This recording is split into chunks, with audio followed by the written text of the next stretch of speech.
What fool thing is Johnny doing now? Well, he's just started yet another Lee Hacklin mystery. And this one is called Lee Hacklin, Private Investigator, in Who Killed the Forever Five. Here we go, Chapter 1. New York City, 1976. Good morning, warm bodies. Objection. I move that we... What's your name, dear? Well, it sure the hell isn't dear. It's Mrs. Matheson. I move that Mrs. Matterhorn... Matheson, dear. I'm sorry, Mrs. Matheson. I just got back from a family vacation. We went to Disneyland.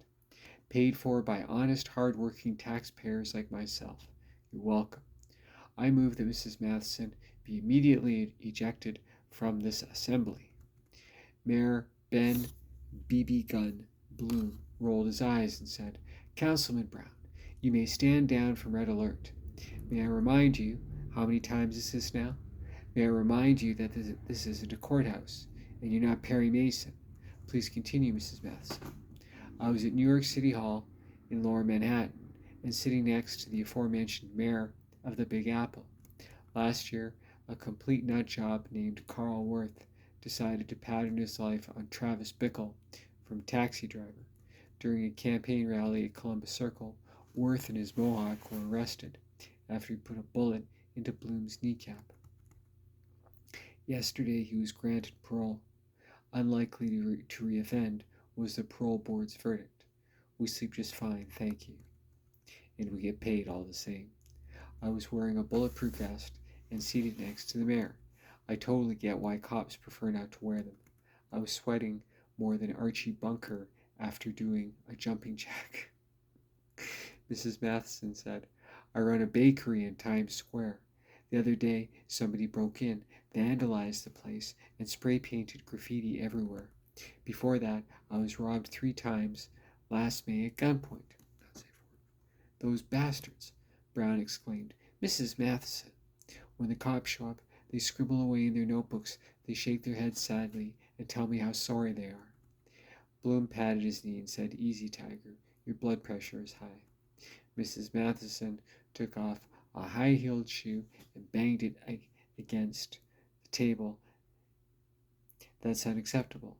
Everyone in my area, like myself, has been victimized by crime. You're all public servants, right? Well, your service sucks.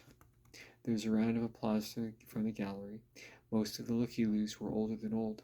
One of them had a gray mop of hair, dark sunglasses, and a white cane. He removed his mop and revealed a mohawk. He stood, pressed a button, and a metal spike popped out of the end of the cane that was pointed at the mayor. He brought his arm back. I drew my Browning and perforated his cranium. He swan dived to the floor below. Brown screamed louder than anyone else did.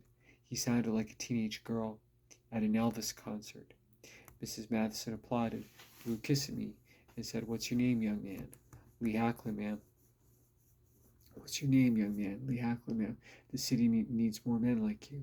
Thank you, Mrs. Matheson. Brown excused himself. Mrs. Matheson sniffed the air and said, You smell just like your last name, Councilman. P&U. It's a first draft. It's almost 1 in the morning and he's dog tired.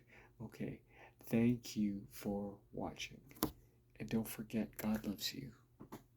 Cheers, everybody. Have a terrific Thursday.